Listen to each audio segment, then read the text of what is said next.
Ground में अगर shift किया जा सके, क्योंकि हाँ तब तक आप काम करवा दीजिए। हाँ तब तक याद हो, तब तक आप कैंप करवा दो।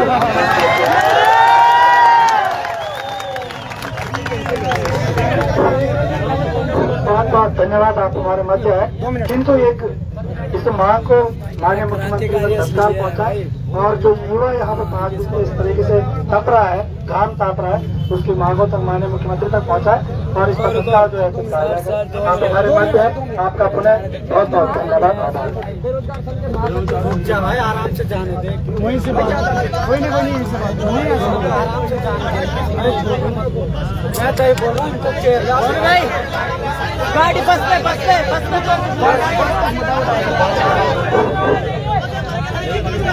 रुक जाओ भाई।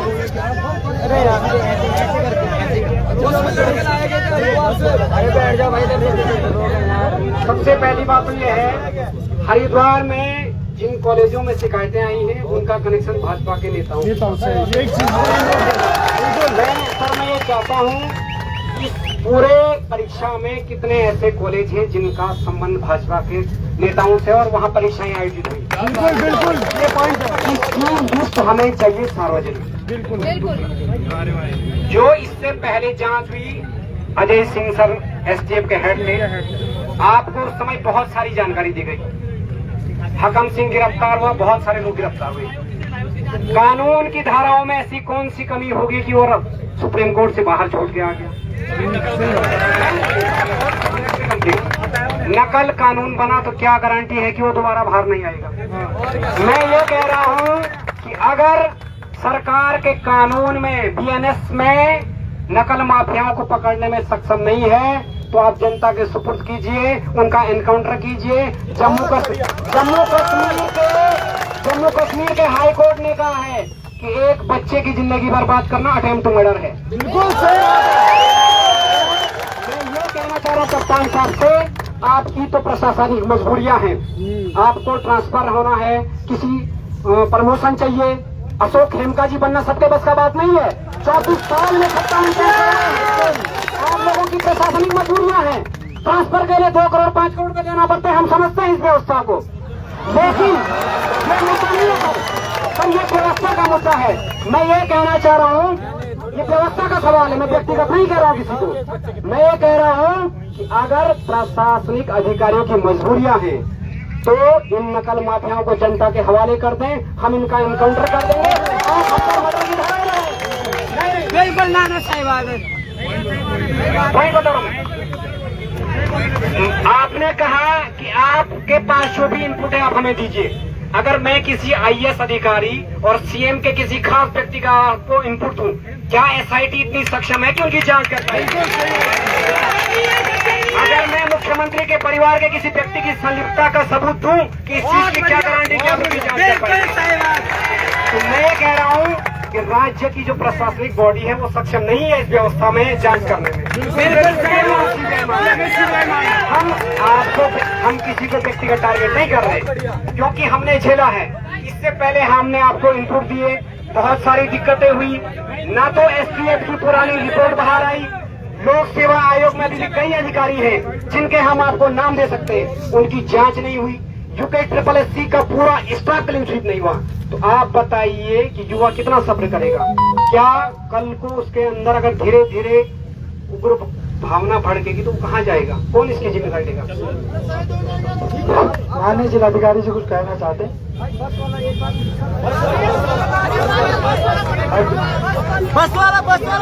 सर क्या हुआ कि अभी 3 दिन पहले हरिद्वार से 235 बच्चे लाए थे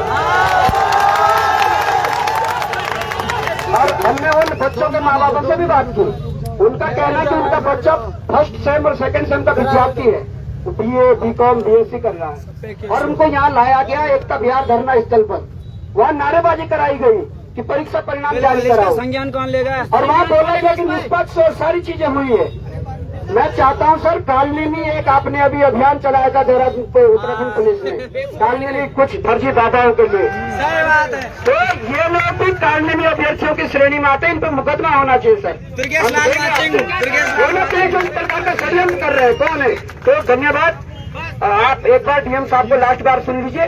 फिर ये जाएंगे, फिर हम अपना डिस्कस करेंगे और इनके मैं निवेदन करूंगा स्पेशल सब जो इनपुट जो सारी चीजें पता है इस पे गौर करके आप आगे बात करें। और अगर वो मानते हैं तो मैं विश्वास दिलाता हूँ कि अगर अभी परीक्षा निरस्त होती है और उन्हें परीक्षा की होती है सीबीआई के लिए प्रयास कर रहे हैं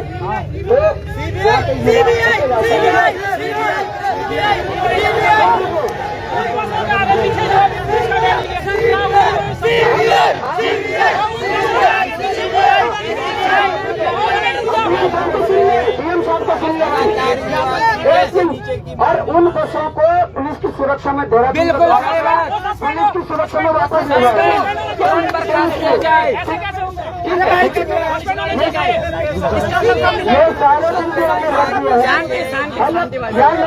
यार तुम तो इन पे भड़क रहे, हमने बोल दिया, रिटर्न फॉर्म में भी दे देंगे। बस आप डीएम साहब की लास्ट बार बात सुन लीजिए, वो ब्रिज का काम करेंगे शासन के साथ और हम यहाँ बैठे हुए वो मैसेज करते रहेंगे कि क्या है, अगर बुलाएंगे तो यहीं से जाएंगे बात करने। धन्यवाद। आराम से सुन लीजिएगा प्लीज। कोई नहीं भाई जी सुन लो साहब को नीचे हो जाए यार, बैठ जाओ सारे बैठ जाओ। पहली बार देख लोगे जिस प्रकार से आपने अभी तक शालीनता के साथ सुना है सर, हमारे और सरकार के मध्य एक सेतु का काम कर रहे हैं। प्लीज आपको एक बार गौर से सुन लीजिएगा, तब आप भले बोलते ना। बैठ जाओ भाई इधर से। देखिए, जैसे कीप साइलेंट। आप सबसे पहले भी जैसे हमने शेयर किया है, हम लोग भी आपके बीच में से ही हैं। हम लोग भी कोई ऐसा पैराशूटेड नहीं है, हम लोग भी आपके बीच में से ही, आप जैसे ही परिवार हाउस होल्ड से ही आए हैं मूल रूप से। हमारे अभी भी भाई बहन हैं, परिवारजन हैं जो स्ट्रगल कर रहे हैं, पढ़ रहे हैं, परीक्षाएं दे रहे हैं, तो हम आपके संवेदनाओं को समझते हैं। जैसा आप लोगों ने अभी सजेस्ट भी किया है, डेफिनेटली मतलब हम ब्रिज ही हैं आपके बीच में और गवर्नमेंट के बीच में। तो जो आपकी लेजिटिमेट कंसर्न है उनको अवश्य रूप से गवर्नमेंट के समक्ष रखा जाएगा। जो आपकी पेपर कैंसिलेशन की मांग है, मैं पहले उसके बारे में आपसे बताना चाह रहा हूँ कि देखिए, जब भी कोई हीनियस से हीनियस क्राइम भी होता है, वो एलिगेशंस होती हैं, उसमें पहले विवेचना की जाती है, चाहे वो लोकल थाना करे, एसआईटी करे, सीबीआई करे, कोई भी जांच एजेंसी करे, उसकी पहले विवेचना की जाती है, फिर निष्कर्ष पे आकर उसको सजा मिलती है। आपकी सारी एलिगेशंस चाहे जेन्युइन है, ट्रू है, या हो सकता है कि उसमें कुछ आपके सिर्फ डाउट्स हों, उन सब की विवेचना के लिए हमने आपसे 1 महीना मांगे। 1 महीने में जो हमारी जांच चल रही है उसकी जो रिपोर्ट आएगी, अगर वो सेटिस्फैक्टरी नहीं है तो हमने आपको पहले भी बात की है कि आप तब भी अपना प्रोटेस्ट कर सकते हैं, तब भी अपने डाउट्स रेज कर सकते हैं। लेकिन एक बार जो वो आपसे साक्ष्य लेना चाह रहे हैं इन मीडिया डोमेन, इन मीडिया बंधुओं के सामने ही आपसे वो बात करेंगे, चाहे आप ओरली दें, साक्ष्य दें, रिटर्न में दें, जैसा आपको देना है। और आपसे इसमें मांगा जा रहा है, जैसे हमारे बीच में से अभी एक बंधु जो बता रहे थे कि हमसे क्यों मांगा जा रहा है।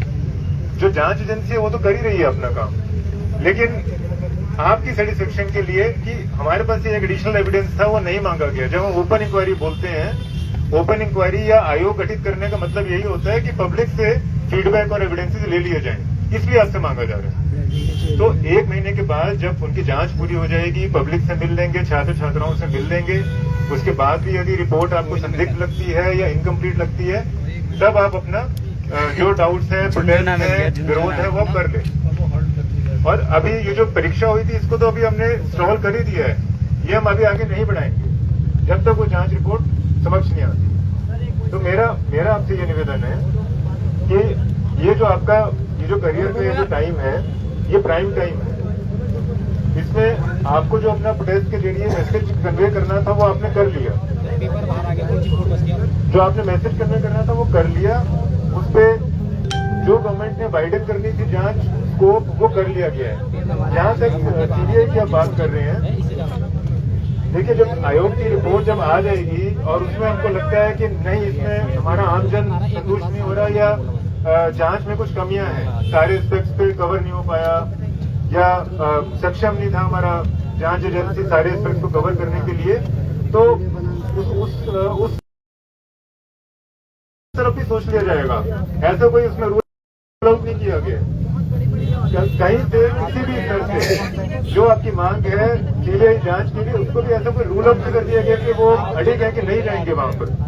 लेकिन पहले एक अपनी जो स्टेट एजेंसी होती है, हमेशा उससे पहले सीबीआई की जो है वो एक प्रीलिमिनरी रिपोर्ट मांगती है, फैक्ट फाइंडिंग हमेशा एक प्रीलिमिनरी रिपोर्ट मांगती है कि केस डिटेल्स क्या हैं, क्या क्या हमने जांच करी, क्यों आपने रिकमेंड किया सीबीआई को कि आप क्यों सक्षम नहीं थे उसको करने के लिए, तो ये सब वैसे भी जांच करनी पड़ेगी, तो बिना उसके वो एक्सेप्ट भी नहीं करेंगे। तो मेरा आपसे पेपर कैंसिलेशन के लिए तो हम डिसीजन तब करेंगे जब उसकी रिपोर्ट आ जाए। कौन सी रिपोर्ट? सारे परीक्षा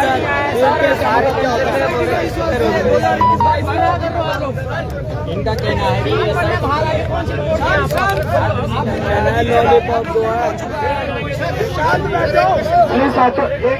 आप सर की बात को ध्यान से सुनिए, आप जाइए, आप दोस्त तो जाइए प्लीज। बोलो।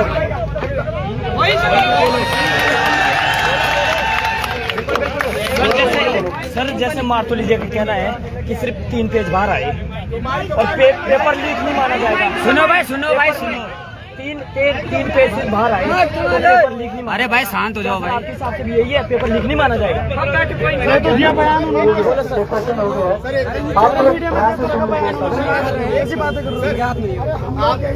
इनके हाथ में क्या है? हम नहीं है ना, सुनो, हम सिस्टम बना लेंगे पूरा बैठ के। और रिस्पेक्टेड सर, हम आपका बहुत सम्मान करते हैं। ऐसा डीएम पहली बार हमारे देहरादून जिले में आपने भाई बोलना दे यार, सही जवाब देंगे। आपने कहा निष्कर्ष करेंगे, आपने कहा निष्कर्ष, आप सुन लीजिए प्लीज। अरे भाई चुप हो जाओ, पहले आप सुन लीजिए, शांत हो जाए पहले। अरे भाई ये पकड़ा दो उधर यार। मेरी हम्बल रिक्वेस्ट है, आपने कहा कि हम पहले जांच करेंगे फिर डिस्कस। मुझे सिर्फ ये जानना है कि हाकिम सिंह के ऊपर एलिगेशन थे या नहीं थे, अंदर हुए तो बाहर किस बेस पे आए, बस मुझे ये बता दीजिए। अब हम आगे की बातों पर क्या बोल सकते हैं? बिल्कुल ये आप लोग इतने पढ़े लिखे सभी लोग हैं कि कानून में जो है ट्रायल जो चलता है वो सजा के लिए होता है, और जब अरेस्ट होके जाता है तो 6 महीने 8 महीने साल भर 2 साल जेल में रह सकता है। जमानत देना माननीय न्यायालय सुप्रीम कोर्ट हाई कोर्ट का अधिकार क्षेत्र है। ऐसा नहीं कि कोई ऐसा ऑफेंस देश का नहीं जिसमें जमानत नहीं होती हो, कोई भी देश का ऐसा क्राइम नहीं जिसमें जमानत उसकी चाहे 1 साल 2 साल बाद जमानत ना होती। तो ये क्वेश्चन उस पर नजर क्यों नहीं रखी गई? बस मैं एक और जिलाधिकारी महोदय बोल रहे थे, बीच में इंटरप्ट हो गया।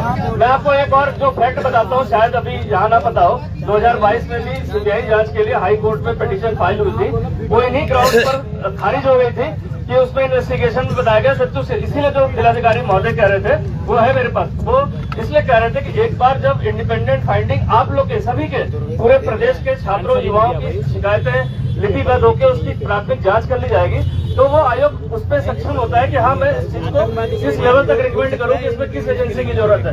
आज की डेट में कोई भी अनाउंसमेंट सिर्फ अनाउंसमेंट हो जाएगी, उसके पीछे डॉक्यूमेंटेशन होता है। शिकायत किसकी है, शिकायतों का जांच हुई कि नहीं, प्रारंभ नहीं हुई, किस लेवल तक इसमें अनिश्चितता पाई गई, ये सारी चीजें जब जाती है तभी कोई सेंट्रल एजेंसी कोई केस टेकअप करती है। 2022 की PIL खारिज हुई है, 2023 में फिर एक PIL आई थी इसी परीक्षाओं घोटालों को लेकर, जो आज भी कोर्ट में पेंडिंग है। तो इसीलिए चूंकि तैयारी करके आप लोग भी उसकी पार्टी बनी, मैं तो हमेशा कहता हूँ अभी भी पेंडिंग, आप उसमें पार्टी बन सकते हैं, एक खारिज हुआ के रिव्यू में जा सकते हैं। तो 1 महीने तो मांगा, कोई ज्यादा नहीं मांगा। मैं जिलाधिकारी महोदय से कहूंगा कृपया लास्ट में अपने सर उसको कर लेते। आप लोग तो सेटल है 1 महीना हमारे, हम तो सर सड़कों पे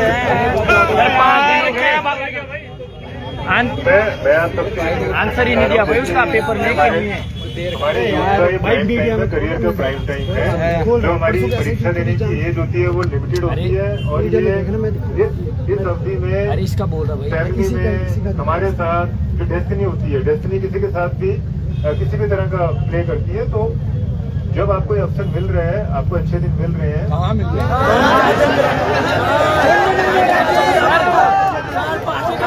पकड़ो यहाँ पे 5 दिन हो गए और यहाँ तक रहे 5 दिन, 6 दिन अच्छे दिन है। चुना कौन सा अच्छा चुना है पार्टी बाजी लग रहे हैं। आपके जो फुटेज था, आपका जो फुटेज था वो रजिस्टर कर लिया गया है, उसके ऊपर कार्रवाई कर दी गई है और आगे स्कोप चल रहा है।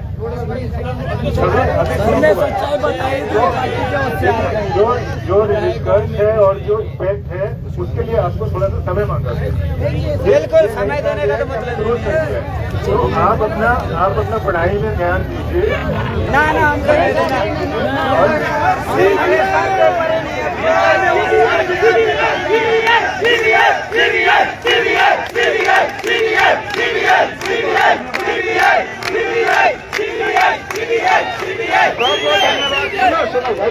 सुनो यार, धन्यवाद देना चाहूंगा जिलाधिकारी देहरादून का, वो यहाँ पहुंचे आपकी परेशानी हमारी परेशानी को लेकर। कप्तान साहब पहुंचे। ये जो मीडिया अब इनकी बाइट लेगी, ये बाइट भी सुनना, ये एक्चुअली यहाँ आए ये बाइट बनवाने के लिए शायद।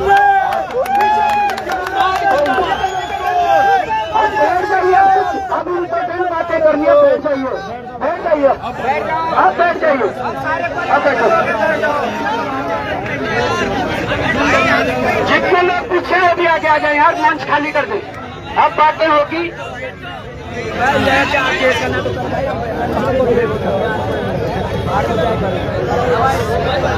जो आने वाला भविष्य देखना है भाई हमने।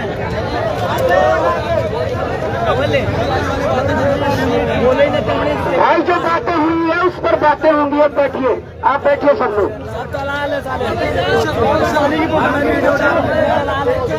बाकी बैठ जाएंगे, हमारी मातृ शक्ति है पीछे। प्लीज आप इधर साइड आना चाहे तो उधर साइड आ जाएंगे। मातृ शक्ति हमारी जो है, आप अगर आगे आना चाहे मातृ शक्ति हमारी तो आ जाओ, आगे आ जाएंगे। अरे बात होगी और फैक्ट्स पे बात होगी, फैक्ट्स पे बात होगी, ठीक है, फैक्ट्स पे बात होगी। बैठिए प्लीज, बैठ जाओ यार। खड़े होके क्या करोगे खड़े रह के? दिक्कत किसको है बैठने में? बताओ क्यों दिक्कत हो रही है, बताओ। ऐसे जवानी में दिक्कत हो रही है बैठने में? 1 महीने तक बैठेंगे जब तक जांच नहीं होगी। बैठ जाइए प्लीज।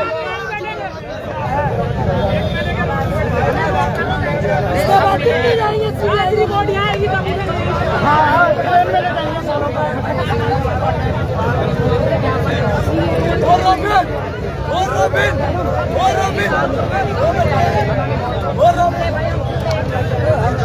भाई हम शांत हो जाएंगे, शुरू करते हैं प्लीज। बैठ गए सब लोग। देखिए, ये आप सबके आंदोलन का असर है कि जिलाधिकारी और कप्तान साहब को यहाँ आना पड़ा।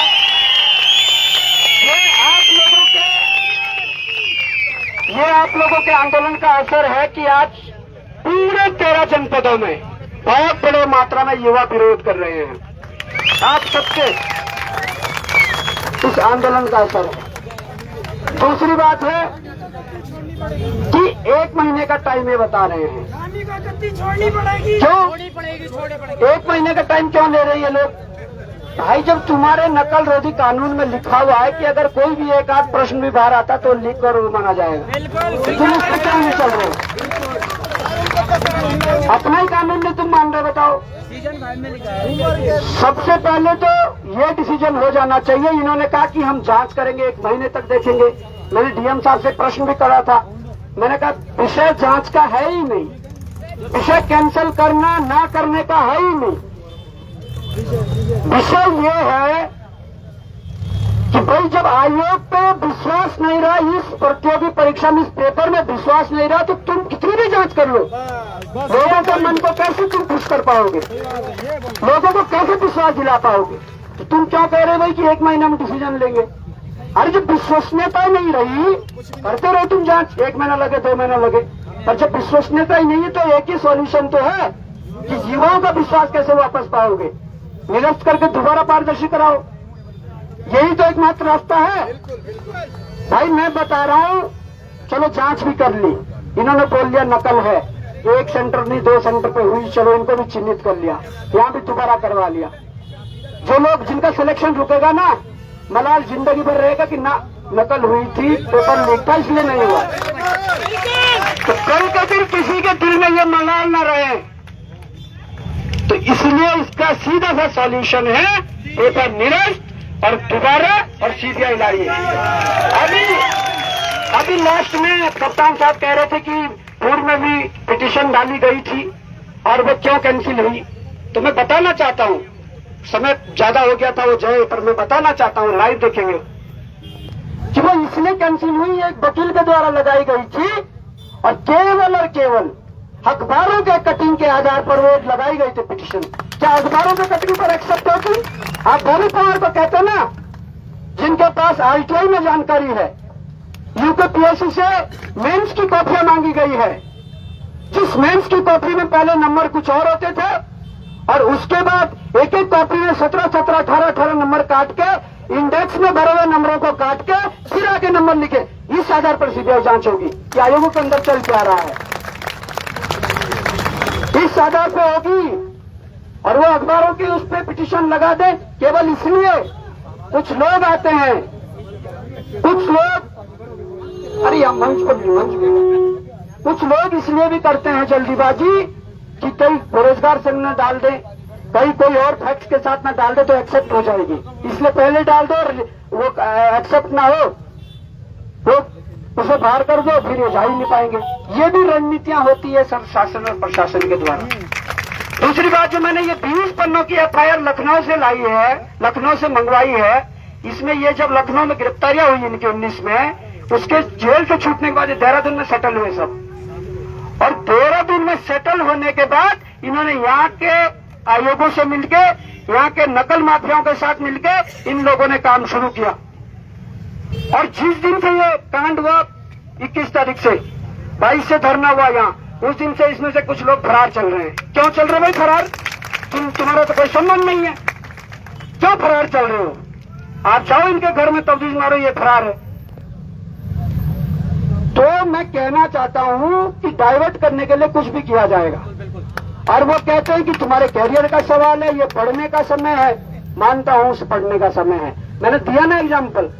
मैं जब 14 में इंटर हुआ, जब मैं देहरादून आया तो भाई 2-2.5-3 साल ढंग से पढ़ाई की, कमरे से कोचिंग, कोचिंग से कमरा, कमरे से कोचिंग, कोचिंग से कमरा। मैं बोल तो रहा हूं, उच्चू पानी मैं नहीं गया, माल देवता मैं नहीं गया, सहजदारा मैं नहीं गया, एफआरआई के अंदर मैं नहीं गया देहरादून में रहते हुए। क्यों?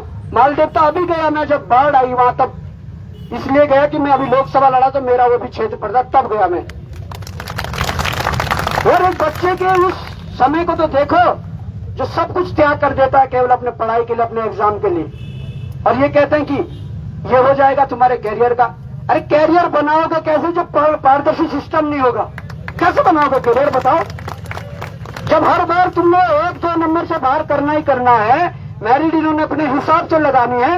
सही तो बोल रहे थे कई बच्चे जो मन से यहाँ बोल रहे थे कि कैसे 80 और 85 मैरिट चले जा रहे हैं। अरे जाते हैं नंबर 80-85 और चुनिंदा लोगों को जाते हैं, ऐसा नहीं है कि बिल्कुल लगे हुए है।